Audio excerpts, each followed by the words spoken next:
சபா சட்டமன்ற தேர்தலுக்கான பிரச்சார முன்னெடுப்புகள் பரபரப்பாக நடைபெற்று வரும் நிலையில் பக்கத்தான் ஹரப்பான் வேட்பாளர்களுக்கு ஆதரவாக கல்வி அமைச்சின் சிறப்பு அதிகாரி தியாகராஜ் சங்கர நாராயணன் சபாவிற்கு சென்று தேர்தல் களப்பணி ஆற்றி வருகிறார். அவருடன் ஓம்ஸ் அறவாரிய தலைவரும் மலேசிய அறிவா சங்கத்தின் தோற்றுநருமான ஓம்ஸ் பா தியாகராஜனும் பங்கேற்று தமது ஆதரவை தெரிவித்து வருகிறார்.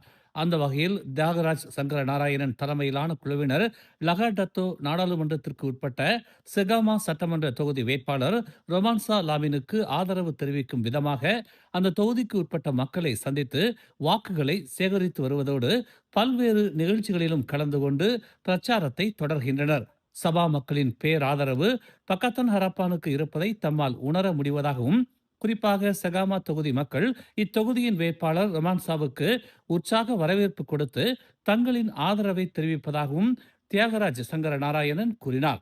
மேலும் தம்முடன் கலந்து கொண்டு ஆதரவு நல்கி களப்பணியாற்றும் ஓம்ஸ் தியாகராஜன் மற்றும் குழுவினருக்கு தாம் நன்றியை தெரிவித்துக் கொள்வதாகவும் அவர் கூறினார். மேலும் செய்திகளை தெரிந்து கொள்ள தமிழ் மலர் இணையதளம், தமிழ் மலர் செயலி மற்றும் மலர் டிவி யூடியூப் சேனலை வலம் வாருங்கள். எங்களோடு இணைந்திருக்க மலர் டிவியை பதிவு செய்து கொள்ளுங்கள். உறவுகள் மகிழ்ந்திட விருப்பம் மற்றும் பகிர்வு சேவையை சொடுக்கிடுங்கள்.